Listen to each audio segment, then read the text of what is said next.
rămas lecția trecută la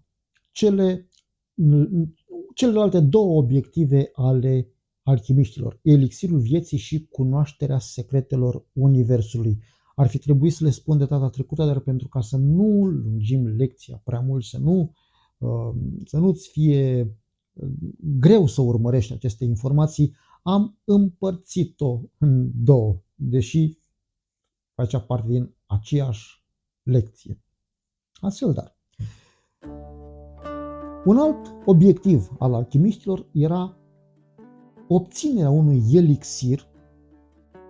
Aveau credința asta că poate exista o substanță magică ce poate să ofere nemurirea, o viață lungă, o viață sănătoasă.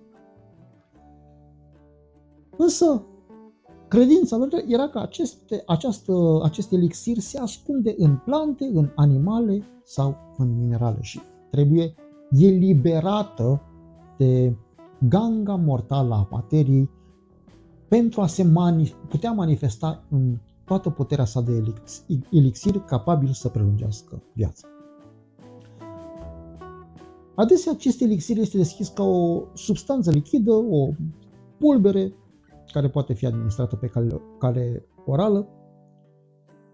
Au încercat ei o varietate de metode, unele mai bizare decât celelalte, unele mai cunoscute, mai bazate pe cunoștințe chimice, altele bazate pe credințe și superstiții religioase.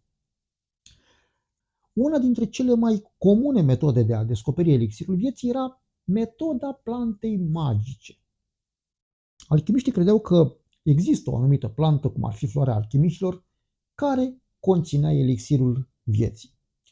Una din plantele ocultate de alchimiști era mandragora. Aceste plante sunt identificate prin sistemul lor de rădăcină asemănător omului. Cu toate acestea, înainte de a ajunge la rădăcină, frunzele și florile sunt ceea ce atrag atenția, ceea ce pot fi văzute. De aceea sunt identificate prin frunzele care sunt ovale și dispuse într-o formă de rozetă, iar florile sunt în formă de stea, înfloresc din toamnă până în primăvară și se cunosc după mirosul plăcut al fructelor lor. Mandragorele apar și în Biblie. Prima menționare se află în Geneza, când Rahela, una din soțiile lui Iacov, stearpă fiind, a cerut din mandragorile lui Ruben, cealaltă soție a lui Iacov și sora ei, pentru că Iacov ținea două surori, pe Rahela și pe Lea, asta în speranța că se va realiza un miracol și pentru ea. Însă Lea se opune și îi spune, iată că au ajuns și mandragorele un prilej de discordie. Citim în Geneza 30, îi spune, nu ți ajunge că mi-ai luat bărbatul de vrei să iei și mandragorele fiului meu? Ei, și Rahela plusează și mai tare și spune, e bine, poate să se culce cu tine noaptea aceasta pentru mandragorele fiului tău. Iar în versetul 16 citim, seara pe când se întorcea Iacov de la câmp, Lea i-a ieșit înainte și a zis, la mine ai să vii, căci te-am cumpărat cu mandragorele fiului meu. Și noaptea aceea s-a culcat cu ea. Chiar că făceau minuni mandragorele astea. Mai găsim de asemenea o menționare în cartea Cântarea Cântărilor, unde se pare că tot pentru minuni amoroase erau folosite. În fine, nu există o singură plantă. Alchimiștii aveau și alte plante pe care le considerau necesare în proiectele lor. Trandafirul era de asemenea o plantă și un simbol al perfecțiunii și frumuseții. Simbol ce a dus la credința rozacruciană de a purifica lumea prin cruce și sânge.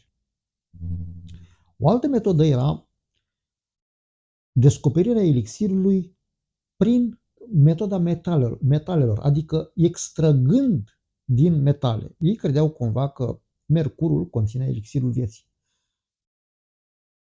Deși nu au reușit în totalitate să găsească o modalitate de a prepara acest elixir, munca lor a contribuit la dezvoltarea medicinei. Ei au descoperit o serie de plante și minerale care au proprietăți medicinale recunoscute și azi. Într-adevăr, nu există dovezi certe care să sugereze că alchimiștii au reușit să găsească formula pentru elixirul vieții, totuși, o serie de speculații arată dovezi ale apariției unor oameni ce par a fi înscenat moartea, iar ulterior au fost văzuți în diferite locuri. Despre unii vom vorbi mai târziu într-o lecție specială în care vom analiza figuri cheie din istoria alchimiei. De altfel, scriitorii evoluționari aduc în operele lor personaje cu durată de viață a sute de ani. Un exemplu în România ar fi Radu Cinamar, care vorbește despre existența unui personaj născut undeva prin secolul XIV, care ar trăi și astăzi schimbându-și frecvent domiciliul și actele personale. Ca și în cazul metalelor, și aici există controverse. Argumente pro, argumente contra. Din cele contra, avem ca și la obiectivul transmutării metalelor, lipsa dovezilor științifice.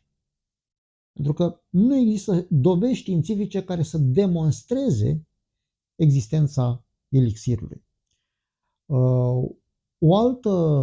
Un alt argument contra este limita biologică a vieții. Pentru că se crede că organismele vii sunt supuse unor procese de îmbătrânire și moarte, iar aceste procese sunt programate genetic și sunt necesare pentru a menține un echilibru biologic. De aceea ar fi prea puțin probabil ca să poată exista o modalitate de a opri sau a inversa acest proces. Și un alt argument ar fi credințele religioase și spirituale, care spun că totul este supus entropiei și că Duhul vieții nu ar rămânea pururea în om, așa cum spune în Geneza. Pe de altă parte, există argumente pro-existenței acestui elixir. Existența unor substanțe naturale anti-îmbătrânire, cum ar fi resveratrolul sau curcumina, au demonstrat că pot avea proprietăți anti-îmbătrânire. Dacă aceste substanțe pot ajuta la protejarea celulelor de deteriorare și pot promova longevitatea, sunt speranțe că poate exista în rândul elitelor și un elixir.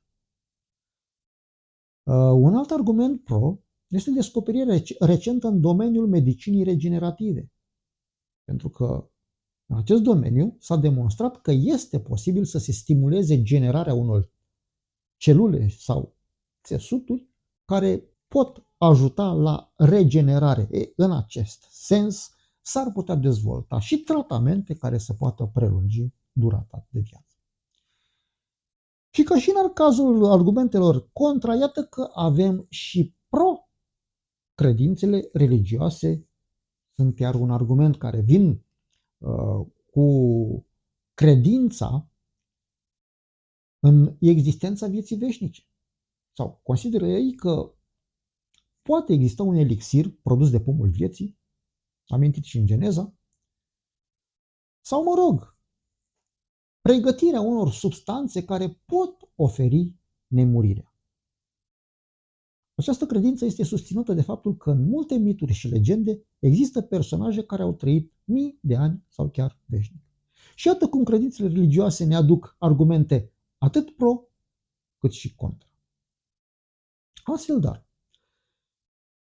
deși argumentele pro și contra existenței unei substanțe de prelungire a vieții sunt controversate, există totuși în prezent cercetări în domeniul medicinii regenerative care oferă speranța că în viitor ar putea fi posibil să se dezvolte tratamente care să poată prelungi viața. Iată o altă provocare pe care cursul Alchimia ca știință caută să te ghideze, să te pornească în procese experimentale, să te ajute să obții tu însuți propriile poțiuni și să le experimentezi.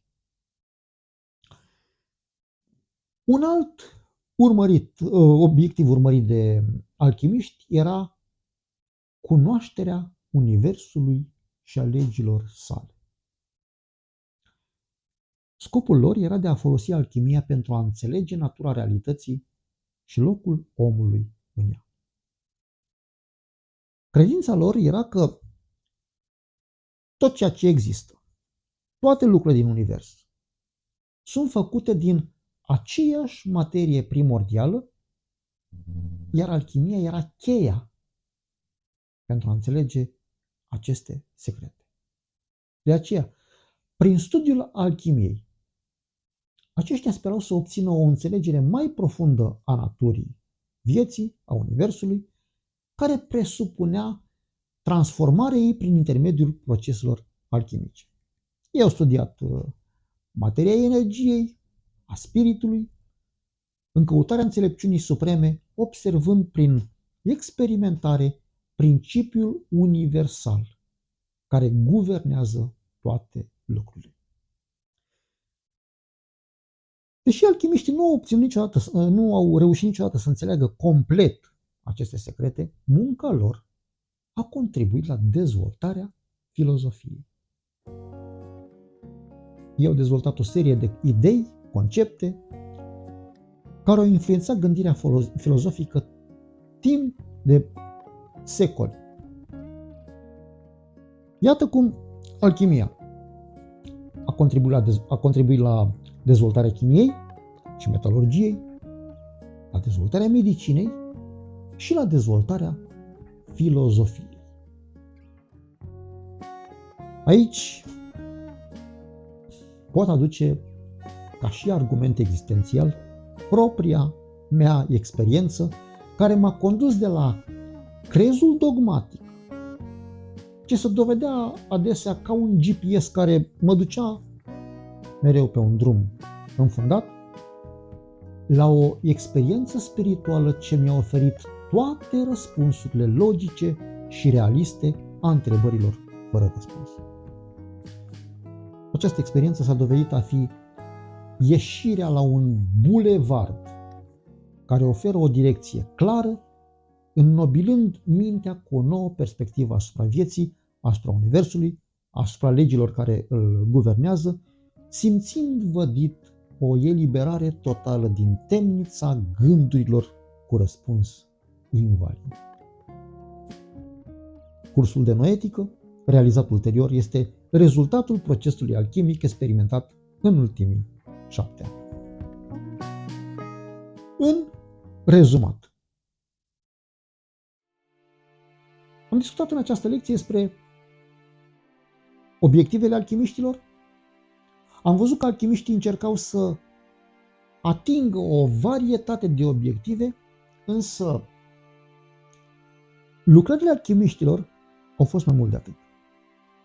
Pentru că prin contribuția lor la dezvoltarea chimiei, a medicinei, a filozofiei, am putea spune că au dat sens celebrului proverb: când te întinzi spre stele, este posibil să nu prinzi niciuna. Dar cu siguranță nu vei culege noroi. Îndemnul universal de a-ți pune ținte înalte este valabil și aici. Antreprenorii de succes își pun ținte financiare înalte, ținte pe care la sfârșit de an le evaluează obiectiv. Poate că nu au atins obiectivul propus, dar cu siguranță au obținut rezultate mult mai bune decât dacă nu și-ar fi setat un obiectiv. La fel, obiectivele alchimiștilor erau fie materiale, fie spirituale. Obiectivul tău ține exclusiv de tine și de modul cum ți-l setezi. De aceea, caută o comunitate care îți împărtășește căutările și sensul vieții, discută cu un prieten sau cineva cunoscut despre sensul vieții, însă dezvăluirea obiectivelor personale e o chestie ce ține de intimitate și interiorizare. Nimeni nu trebuie să cunoască obiectivul tău cel mai înalt. În lecția următoare vom studia origini și istorie, pentru că acestea reprezintă repere importante atunci când vrei să începi a opera în această artă. Un popor fără istorie este un popor debusolat și dezbinabil. La fel și aici. Înainte de a trece la fundamentele alchimiei, avem nevoie să cunoaștem originea, istoria, pentru că acestea ne vor fi de ajutor. Ne vedem în lecția următoare.